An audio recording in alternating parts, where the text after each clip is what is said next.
Well, I know for many of us, we learned in the wake of his assassination that Charlie Kirk was a huge fan of the Oregon Ducks. That was his college football team.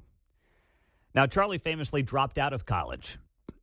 So he was one of these, as there are millions of them across the country, college football fans who was latched onto a team, whether it's because of family, whether it's because they were good when you were a kid, whatever the reason is.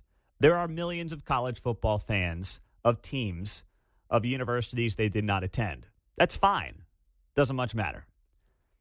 When I was down in Oklahoma, it was always like there's the OU fan who went to Oklahoma and there's the OU fan who never stepped foot on campus. They oftentimes can be very different. I know there's some of that too, when it comes to a program like KU basketball. It happens when you have a great program. There will be a percentage of your fan base that did not go there. It doesn't really matter.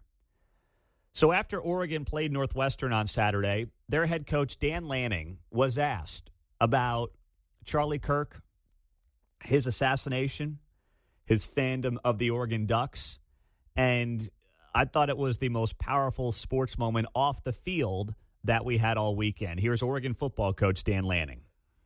The U.S. could learn a lot from our locker room. I think the people in this world can learn a lot from our locker room. You walk in that locker room, you got guys of different races, guys of different backgrounds, different religions, and you got a team that loves each other. Like tons of differences, where they come from, what they deal with, and ultimately you got a team that loves each other.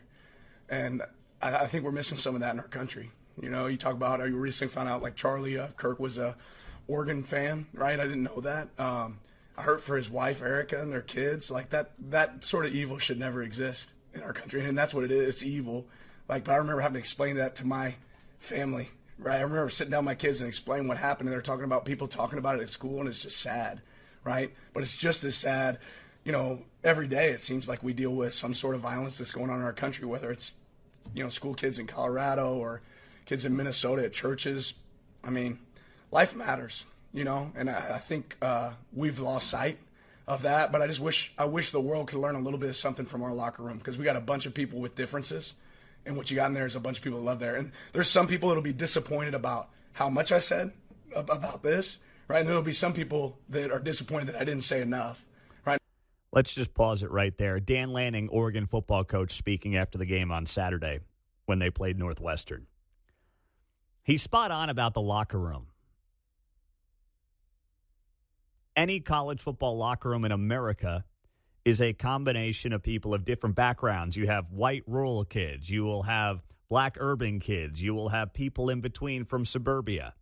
There will be different upbringings. There will be different political backgrounds. There will be different belief systems, different faith beliefs, all these different things. But they come together for a singular mission. That used to be what America was. We had differences in all of those things, race, religion, politics, but we had a belief in the greatness of America. That's what we've lost. That's the missing strain that we do not have. In sports, it was a team comes together with all these different backgrounds under the belief of, if we do this, we will beat that team. We will win this game. And in America, it was always, we've got different ideas on how to make America better, but we all think America's great. We all believe in America being the greatest experiment in the history of the world. And while we had different viewpoints on how to get there, on how to make it even greater, we had a common belief in loving the American flag, in appreciating what this nation stood for, and believing in her greatness. And that's gone. And you got to admit, that's gone largely because of one side of the political aisle. It would be naive to not come to that conclusion, that there's one side of the political aisle, the Democrat Party, that not all of them, but a growing percentage of those who identify with that political party do not believe in America inherently having any greatness to it whatsoever. They would rather fly a in this house, we believe flag outside of their home than an American flag. They don't like the American flag. They don't like what America stands for. They don't have pride in being an American. And that's not just my opinion. You can look at Gallup polling around this, and it shows you that while both political parties have a slight dip in American pride if their guy is not in the White House, Republicans are always more proud to be an American. The Gallup polling going back decades shows that. So if we don't have this common belief, like a sports team, like Dan Lanning's just talking about there, if we don't have an ultimate goal, if we can't all agree on being on the same team, which is what a sports team does, and winning a game, if we can't do that as America, we're all on the same team ultimately, and even if we have different ideas on play calling and how to win the game, we're on the same team, we acknowledge that, and we want to win the game. If we can't do that together, then how are we going to bridge this divide? Let's continue with Dan Lanning from Saturday, Oregon Ducks head coach. And I really don't care, right? What I do care about is if you disagree with me, if you hate me, if you don't like me, just know this, I love you. I absolutely love you, right? And life matters. And that's no way that Charlie should have experienced that. His family should experience that. There's no way that that evil should exist in this world. And we have to continue to identify it and point it out and make sure that it's absolutely evil. There's no reason in the world that our kids, we should be worried about sending our kids to school. It's our most valuable commodity in the world. They should be protected. And the reality is there's just not a lot of common sense on both sides.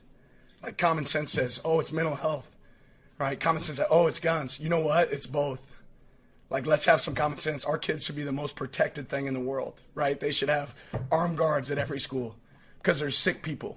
There's sick people in this world, right? And on top of that, sick people need help. And it should be really hard for a sick person to have a gun. It should be really hard, right? And if people can't see that from both sides, how disappointing is that? But I just know, like, when you see moments like that exist right now in our country, like, I just think about my kids. And I remember I saw that video. It was disgusting. And I just told him, like, man, I hope my kids don't see that video. Like, how much does that suck? I hope Charlie's kids never see that video. Like, disgusting, right? And we glorify it. We praise it. People are internet warriors, and those are sick people. And at some point, we need to go look at sports, because what our football team has is it has people on both sides of the fence. Right? And there's fans that love our team that have a lot of different opinions. And the truth is there's a lot of things Charlie said that I did not agree with at all. There's a lot of things he said that I did agree with. But what's disappointing is I can respect those differences. And somebody else couldn't. And they thought that they deserved to be God in that moment. And they didn't.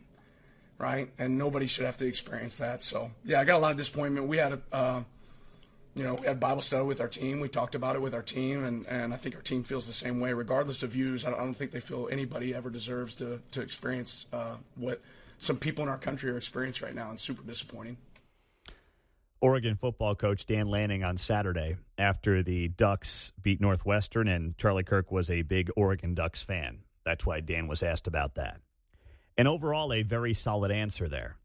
As he said, someone tried to play God last week and took Charlie Kirk's life because he couldn't get himself to realize that in America we can agree and disagree and move on with our day. There's also this implementation, it seems like, of just nihilism that is continuing to permeate American culture, where if nothing means anything to you, if none of this that we live through every day has any real meaning or existence, then why does it matter? Why does any of it mean anything? And if you live in a world that is highly online, for the left and the right, there's some of this too on the right, let's be honest. And Charlie Kirk talked extensively about that, actually, in the last few months. He would rip some of the far online right weirdos out there. He would go after them. He wasn't shy about this. If you live in this hyper online world, and then you also lean in to the idea of nihilism, then you find yourself in a place where nothing really means anything and no life matters. It's why I also haven't watched the video. I haven't watched the video out of Charlotte. I have not watched the video of Charlie Kirk. I haven't done it. I don't want to. I don't need to. But let's be honest. We see so much violence now in our culture, you kind of become desensitized to it. And I don't want to find myself in that place where I watch the video and I take it in, and then you kind of have this weird relationship with it where it's hard to understand that this is not a movie. This is not some AI-generated video. No, this is someone's life. Someone with a wife, 2 little kids, and as Dan Lanning said, God willing, his own children will never see that video. But also, what's the job of social media here? I know many of you saw it last week by accident. You opened up your social media, and there it was. Mark, I know that happened to you, and we talked about this last Wednesday in the wake of the assassination, that you didn't want to see it, but you pulled up your X account when you and I were texting about it, and it was the first thing that you saw, right? Yeah, I was just trying to find information on it because it was breaking news at the time, and it was just right there at the top. There was no blurry video or anything. It was just the video. That is horrible. And we've got to expect a better job from our social media companies to block out some of that. Like, obviously, traditional cable did not show the video. But we shouldn't be able to go on then social media and just be like, oh, let me watch this happen. Let me watch this unfold. Or do you believe, hey, no, I don't want social media blocking any of that?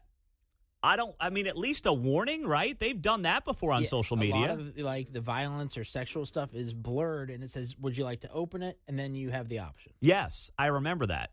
You can click on a button where you say, yes, I want to see this, or not that I want to see it, but I approve of myself viewing this video. That was not being done last week. Yeah, I was shocked about that. And I couldn't believe what I was seeing. So I think that when we have the next conversation about like where this all goes from here and some of the other conversations off the topic tree that will come out of this, that's got to be one of them. The responsibility of our social media companies here. 913-408-7957. Let's go to Lee Summit. That's where Tim is. Hey, Tim, good morning. Good morning, Pete. Just real quick, I wanted to share that my wife and I were flying back from vacation this weekend, and this green-haired transgender kid behind us was having a conversation, and we can hear he was talking out loud and saying, Charlie Kirk got shot. Isn't that great? And my blood started to boil, and my wife had to calm me down. And me and my wife are Christians, and she reminded me what the Bible says, that you'll be held accountable for every word that comes out of your mouth on the day of judgment. So a lot of everybody that's saying negative things about Charlie, it's they're going to get a rude awakening, and that's all I wanted to say. Thank you, Tim. I think there's a lot of people that need to hear that right now, because I know that a lot of folks have dealt with similar things, whether it's with friends or family or on social media or just like you in passing with random people. And you're right. Don't let that blood boil, and understand that they'll deal with the ultimate justice in the end, man. Thank you. I appreciate it.